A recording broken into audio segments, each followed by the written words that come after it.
commencing Operation Amplification, Frenzy, Rumble, Eject. Target all humans that are tuning in to this episode. If they like or comment on this episode, give them exactly one high five. Why would we give them a high five? I hear it is the most effective way creating sound without causing extreme harm to the fragile earthlings. You're the boss. Now, let us tune back into the show.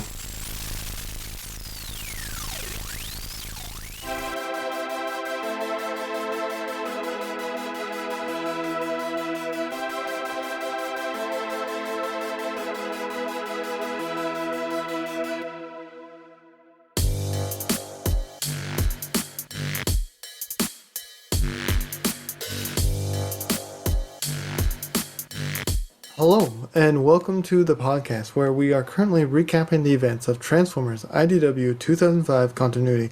I'm Onyx Prime with my two co-hosts. Where's Computron this time, Kill? Well, I am Killbite, and Computron said he couldn't make it again this time. Something about still calculating the answer to the ultimate question of life, the universe, and everything. Do you know what that is? That is a good question. That's going to require some deep thoughts. Anyways, moving on with our comic discussion takes us to IDW Transformers Volume 8, formerly known as Robots in Disguise. And as always, spoiler warning. So if you haven't read it already, we highly recommend you go back, read it, then come listen to the podcast. Now, onwards with the podcast. Kill, do you mind telling us the fun facts, trivia, and maybe a quick, short summary of these comics? Yep, I know the drill. Let's do this. Let's do the drill. If he's not here, I'm gonna have to use it. All the drills. So issue 42 was released June 17th, 2015, while issue 45 came out September 30th the same year. Writer is John Barber, and the artists are Livio Ramondelli and Andrew Griffith, and colors by Livio Ramondelli and Josh Perez. So let's get into the trivia. In issue 42, Skylings name drops Metascan Alpha, a planet from Blackthorn Publishing's Transformers in 3D. He alludes to the native Logicons, calling them big-headed fleshlings, which they certainly were. I gotta research that. I didn't know that. Issue 43, we see Laserbeak and Busta's whole routine. This episode, perching up high and tossing down two-man feed line / punchline jokes and an insult comedy at everyone else, makes him the Statler and Waldorf of the IDW universe, cementing it as a deliberate reference to the Muppets. That makes so much sense. I was getting that vibe reading this too. I'm like, what are these, from the Muppets? I really like their interaction though. I didn't really put one and one together, but that makes sense. Cosmos later drops Fussy Bear's catchphrase "Waka Waka" as a weird battle cry that leaves Soundwaves perplexed. That was a good scene. I love it. I love it. I like that one too. But it all makes sense now that I see the Waka Waka. In number 44, when this issue was originally plotted, Trax and Needlenose were planned to be a couple, rather than siblings. Why was it changed? Not even Andrew Griffith knows. Oh, okay. Interesting. I wonder if we can ask Computron if he knows. Would he know? Well, he is pondering the question of life, so he might know. Probably. It's something that will all be in deep thought over. Wait, I don't like how I phrased that. Never mind. I'm so confused. But for issue 45, when Jetfire and Doc first show up in their new stealth decos, Doc makes the noise "fleet," probably in reference to the briefly popular slang term meaning attractive or stylish. Really? I gotta research more human culture. I didn't know that. And we're gonna need bigger guns, Jazz laments upon seeing the Combiners, probably a riff on the famous "bigger boat" quote from Jaws. Oh, okay. I felt like I heard that one before, but I wasn't sure. Seemed similar. And now for some summaries. Okay, so as always with these comics that we've read recently, there's multiple stories going on, so there's going to be multiple summaries.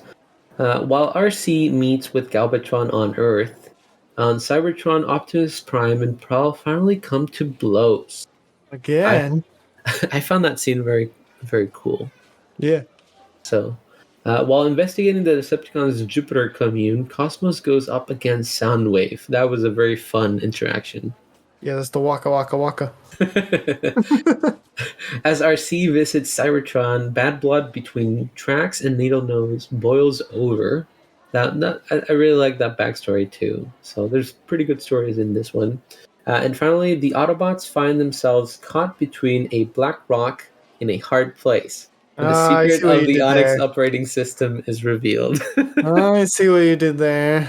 I'm sorry, but my credit will have to go to the wiki, as always. And in this week's episode, we're giving a shout out to Clickbait. You may have heard them from our spin-off Transformers D&D series, Transform and Rollout, Rise of the World Killers, as they played Mantix. You may have heard them in our ad for the McAdams Old Oiled House. So thank you so much, Clickbait. You are awesome, and you can find them on Twitter at a Rogue Trish. And thank you so much. Give them a follow. Yes, they're awesome. Are you ready, Kilo? I'm ready. If the pun wasn't enough, I think I'm ready. Yes. No, the pun is good. You're in good company with puns. Although it still doesn't feel right without Computron. So Yeah, I like his reactions. Right off the back of Combiner Wars, we see Superion trying to rehabilitate Devastator, but that's not the best part of this volume. I would argue Arcee's new paint job and working as a double agent with the new Decepticon leader, Galvatron. Thoughts, theories, ahoy. I love the paint job. I actually made a custom RC based on this paint job before I read the comics because I had seen it before and I really like it. But throughout the comic, we do see her like flip back and forth between the black and the pink and the white and the pink. So I think this is kind of like the stealth paint that Jetfire made. So at first I was like, cool, new paint job. And then I saw her in pink and white. And I'm like, wait, what happened already? But then I kind of figured out it was a stealth paint, which I really like. I like the style of it. And hopefully she'll keep it for a while longer. And I also like that big sword. I don't know where she stores that, but I really like that. Let's not think about it. You know what I like about this RC? It feels like they're kind of blending RC and Nightbird into one character almost. You get that feeling? Because I can see we that. don't see a Nightbird in this series, but we get enough of the ninja aspect of Nightbird through RC, and now she's even changing her look some of the time to reflect that. But that could just me going off on a weird tangent. No, I can see it because even the design for this issue, like her head sculpt, kind of looks almost as Nightbird. Yes, the faceplate's not there or anything like that, but you could like kind of see Nightbird if you were to kind of like edit it a little bit more, right? So yeah, I can see that. I can see that. So the interactions with Gabatron and Arcee, and I really enjoy this because while Gabatron is sharing information with Arcee because he knows that they have better access to answers with the Autobots, and he points to Astrotrain, who is currently struggling with an Earth bug, and says, "This is what I'm working with." The comedy on point. Poor Astrotrain. Poor Astrotrain. He's the one that can't see very well, right? He needed the binoculars during Dark Cybertron. Is that right? I think it was him, right? Maybe. Anyway, we'll throw something up on the images if that's correct or not. So Prowl and Optimus still don't seem to be getting along, with Prowl admitting he was wrong, only because he ended up getting caught.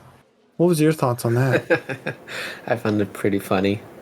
But I do like the whole fight between them because Optimus just wasn't holding back. He threw Prowl through a window on like the third or second or fourth floor of a building, and then jumped out, slammed punch Prowl, and they had a big discussion. Prowl even impaled Optimus with like a weird spear or kind of like a pull of some kind, and I'm like, this is gonna get heated. Is one of them gonna go offline?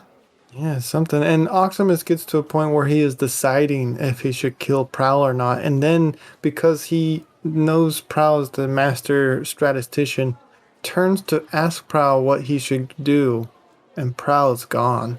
Which makes me Prowl's think that gone. Prowl's vote may have been death. And he knew that, and that's probably why he ended up leaving. What are your thoughts? Yeah, I'm like that's a sneaky bot too, because he's like banged up by Optimus, and like you could see it in the like his horn is bent inward and everything like that. I'm like, I don't think he could really move, and then suddenly disappeared, and Optimus didn't even notice. I'm like, that's very sneaky. Yeah, and we find out he's with Rat Trap now. What an ending. What an ending indeed. I do like how Rat Trap has a little throne out in the Yeah. junk, so like he feels important somewhere at least. Feels like Rat Trap is the new Starscream. Mm, Trying to dethrone Starscream. Weird. yeah. Anyway, We have two screamers trying to outscream the other one. yes. Killer, what are your thoughts on the weird Decepticon space station orbiting Jupiter that the humans are working on? I want to say Cosmo's words, not mine. I think, for human-made structures, it looks decent. I don't know what the true goal of the Decepticons is like really is, because Soundwave has been saying that they want to build a commune and have Decepticons come over and live in peace and everything like that. But I'm not sure if that's going to be really possible, especially with some other things that are going to happen later on. Yeah. But it seemed like it had everything. It seemed like it was the Lost Light, but just in a station, because they had a bar, they had a cinema, they had karaoke. So what more could you ask for, right?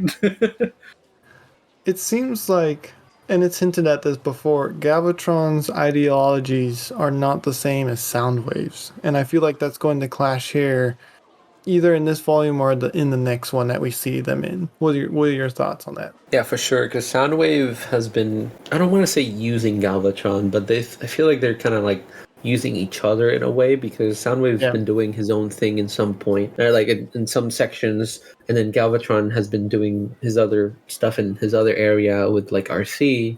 So I want to see what's gonna happen once the real truth gets revealed, right? Because Right. you have Soundwave trying to build something, and Galvatron's just kind of like, yeah, we'll play along with this, but I do have my plans that I want to keep going. Yeah, you're just a tool that I can further my own plans. They're both kind of thinking the other one's the tool. Yeah, especially Port Skywarp that they've been using Or to Skywarp. teleport, and he's like, can I leave this room? Can I go see something other than this room? And he's like, soon, Skywarp, soon. And I'm like, oh Soon, no. TM. Soon, TM. That sounds like a certain company. I don't know. I don't know. Anyway, other things I want to point out is Fairborn has been trying to do some digging on Blackrock, and the oldest thing they can find on him is 3 years old, other than that he doesn't exist. Thoughts, theories, give them to me right now. Go. I had I don't know if it's at this point in the commune or later on when he speaks with Spike, but I was getting a feeling that Blackrock wasn't really human, and I thought that he was probably like a pretender of some kind of like the one we see in the Michael Bay movie, where it was like it had the human female form and tried to attack. Oh, the pretender? Yeah, the pretender in the movie. Yeah, that one.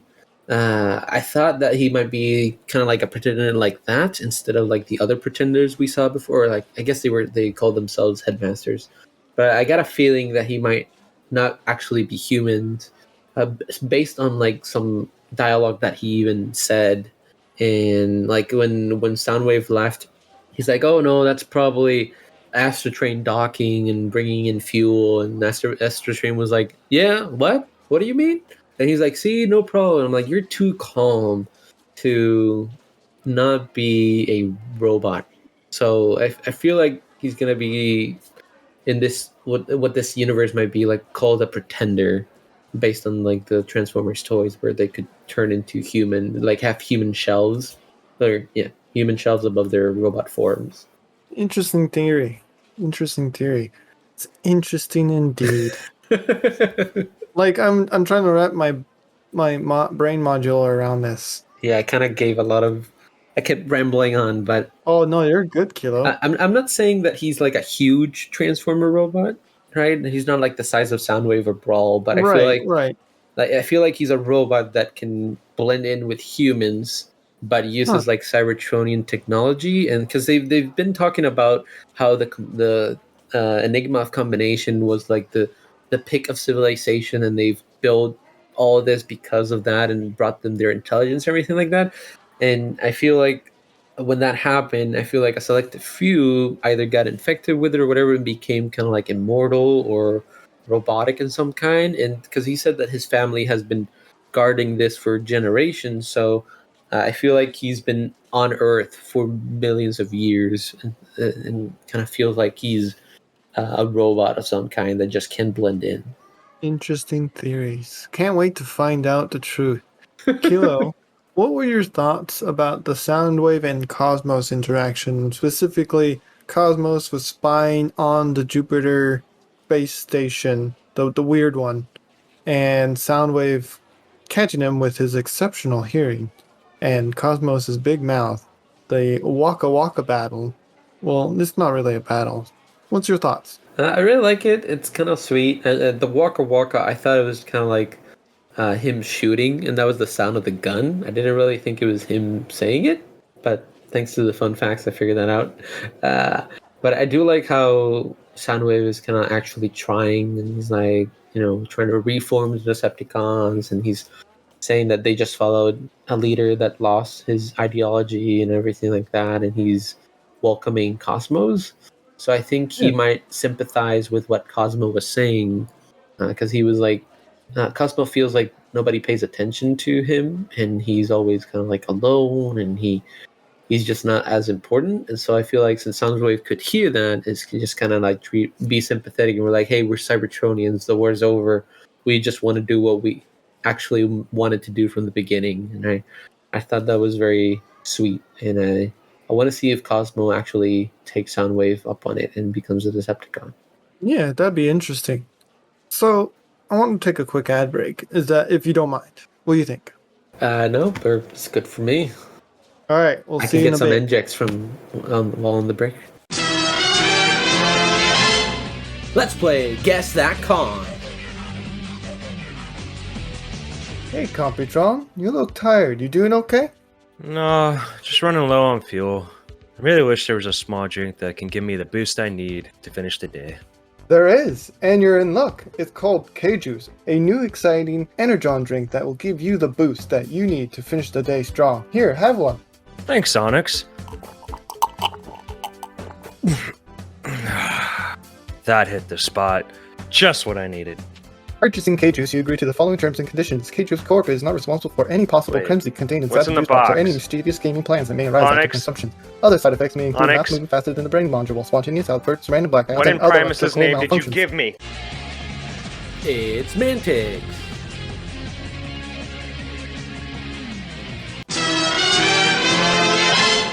And welcome back. Moving along, we start to see a divide with the Decepticons back on Cybertron. Some of them don't quite agree with everything that's been going on, which, to be fair, hasn't been good for them in most cases.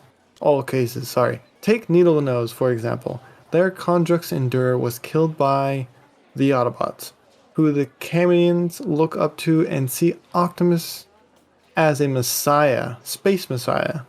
Thoughts on this development, Kilo? I didn't know Needle Nose backstory, and I didn't know we were really gonna cover it. But I do like that he's the brother of Trax, which I wasn't expecting at all. And I didn't know that Horrible and Needle Nose were Conjux Endura, so that makes his death more Horrible? impactful. Sorry. More Too soon? horrible. It's been a while now. I think we're good.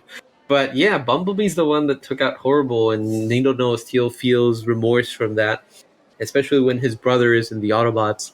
And I do like the little introduction we get when they're like talking, and they made something what's called chick chips, and they were supposed to be like art. It was gonna change the Cybertronian life. The Cybertronian life, not necessarily like super impactful, but I'm assuming they were kind of like how iPhones and tablets and all of that works back on Earth. So I feel like that was kind of like be like an entertainment kind of thing, and then they just disagreed, and then they parted ways. So I'm like, okay, that's interesting, and I'm assuming they haven't talked with each other in a while, which is sad. Yeah, it is sad. And their whole interaction in this comic is kind of a little depressing. Yes, for sure. I really enjoy the scene where Brawl is riling up the bar to get the other Decepticons hyped and tips over his table to get their attention. Then, as soon as he is done, asks Needle Nose to get more drinks because someone spilt theirs. Who did that, Brawl? Also, mark another death for Arcee as she weirdly saves the Decepticons in the bar from being arrested for carrying illegal weapons. Yep. Arcee has some good points in this comic. She doesn't like secret police, saying something along the lines that their loyalty tends to not be belonging that to society. What are your thoughts on secret police, Kilo? After the whole Prowl ordeal in the earlier volumes, I'm not surprised that she doesn't like it, and that kind of makes sense because, they're a secret for a reason, right? If not, they would just be policemen and be out there protecting everybody as equals. As opposed to secret police, which is your Yeah, for more the gain easily, of yeah, for the more gain easily to of whoever be just leads the secret. corrupted. Yeah. So, Kilo, sorry, Yeah. you're all these questions because Computron's not around. Looks like you might be right about something. Is that a bumblebee I see? I think Primus, he's alive, right? It is a bumblebee, but I don't think it's alive. I think it's the mysterious bot that Starscream's been talking to all this time. I feel like subconsciously he's kind of found Bumblebee a way of influence him, and once Bumblebee perished, it kind of manifested and has been plugging Starscream all this time. Interesting. Wonder how that will turn out. We'll see. We'll see. So that Onyx interface also had nothing to do with this. The one Blackrock has infected Earth tech and some Cybertronian tech. Kilo, you have some theories about this, right? Any favorite scenes on what might be occurring and the Autobots investigating? Well, once we get to see Spike with Wiki again, it looks very different once again. He always looks different, yeah. Yeah, he keeps morphing. And I didn't know humans could transform, but He's more than meets the eye. He's a human in disguise. see another pretender. But I do like, especially in this conversation, like Blackrock has been talking, kind of explaining what he's been doing all this time, and kind of talking with Spike I think he's the human that has more contact with the Cybertronians, and trying to explain to him that he's been using some old, ancient Cybertronian texts for his code, and the code kind of morphs and it fixes itself, even if you try to incorporate like an error into the system, it kind of creates a new code and kind of fixes itself. And when I saw Jetfire messing with it, I'm like, I think BlackRock is going to gain access to their consoles and all their information, which is not a good idea. Yeah, and what does that end up happening? Well, the Autobots, with Arcee, try to make a plan and get some information on the code, and they send Janice, Cup, Jetfire, and Doc to Earth to find a mysterious signal where the code is being originated from, and they get face to face with some combiners. But while Zombie that's happening, combiners. zombie combiners, yes, they're machination combiners, so they're like thrust and ramjet combiners, which look pretty cool. But while that's happening on Earth, the Autobots that are in space get attacked because the combiners can transform into big spaceships, and they follow Skylinks as he tried to save the ones on Earth. And when they get to the close to the Ark, so the Ark could fire on them, BlackRock activates their shields, and all the missiles impact the shields and kind of like ricochet and kind of make a lot of damage, or like do a lot of damage to the ship. And Or Skylinks Skylinks. crashes into it, getting damaged as well. So that's not good. BlackRock No. already has access to all of their technology. Yeah, and that's how the comic ends. This one's pretty short. It's only 4 issues. Is there any other things that you want to cover before we move to Rodstar rating? There's one thing at the end of this one is that Blackrock says he has no soul. He has no soul. He's a demon. He's a demon. So I don't know. It kind of feels more the theory of a robot. So I don't know where that's gonna Interesting. be, but I'm interested. And I did want to point out. I don't know if you saw it too, but when Jetfire transformed with the stealth paint, it kind of almost looks like Shattered Glass Jetfire because it's like dark with purple. Oh, with the stealth paint? Yeah, with the stealth paint, it kind of looks like A the little bit, Shattered yeah. Glass Jetfire, and I'm like, ooh, that looks cool. Oh, and I think Jas loses another arm, so I think we got to up the counter. Yes, he does. I missed that in my notes for some reason. It's there. I just missed saying it. Did he Yeah. lose 1 or 2 arms? Because I know at one point the combiner has both his arms in a grapple. It's I just the think one though, right? I think it's one. He's using the other one to kind of hold him in place. Big oof. Poor guy. Poor Jas. We get 2 counters in one video. Yeah. So, Rodstar rating, I'll go ahead and go first. This one, coming off the bat, it feels like one of those filler episodes that has some important details in it. And it's pretty slow other than that. But the comedy is great. The art is good. I'm gonna give this a solid 4. That's exactly what I was going to give it to because it was. Come on, Kilo, be original. I'm just kidding. My That 4 was a is different joke? than your 4. Okay, that's fair. I'll take that. But I do like all the plot points that they brought in, the conversation, like Optimus and Prowl's agreement. I like the scheming of RC, but kind of like making a little bit more sense now, and it's not all murder. Yes, she did murder a bot, but it was for the greater good. I do like the Soundwave trying to convince Cosmo and Cosmo's inner struggle, and then learning of Blackrock more. I'm interested to see where that goes. Yeah, and it will be a good time. I think you'll enjoy it. But listeners, what do you think of these comics? How many rod stars would you give it? Let us know by leaving a comment below. So again, we don't have any emails to read today. I think things have been a little slow, but if you'd like to get in contact with us, you can send us an email at swervesbarpodcast@gmail.com. That is SWERVESBAR podcast@gmail.com. I think I did it correctly on that one. Send us your questions. If we got anything wrong, if there's anything that you would like to add, we are here for it. So, Kilo, is there anything else you would like to say? Yes, I started streaming on the Earth platform called Twitch.tv. And you can find me at twitch.tv/kilobyte prime. I'm streaming Tuesdays and Thursdays, 8 p.m. Pacific Standard Time, because that's when the signal from Cybertron reaches Earth. And I play a variety of games. Recently, it's been Transformers Battlegrounds and Tiny Tina's Wonderland. But there's plenty of more options out there, trying to learn the Earth culture through the games and get to interact with all of you. So I hope to see you all there. Yeah, it's a good time. Give him a follow. He's pretty funny when he plays a video game. I try. So, are you ready for Transformers Windblade, The Last City, plus some Combiner Hunters? Ooh, more combiners? I'm Yeah. excited. Yeah, it's gonna be a good time. I enjoy the Is Combiner Computron in this Hunters. one? We'll see. We'll have to see if he's figured out the meaning of life and everything in between. Hopefully, he's not in too much of a deep thought with it, but we'll see what happens. Okay.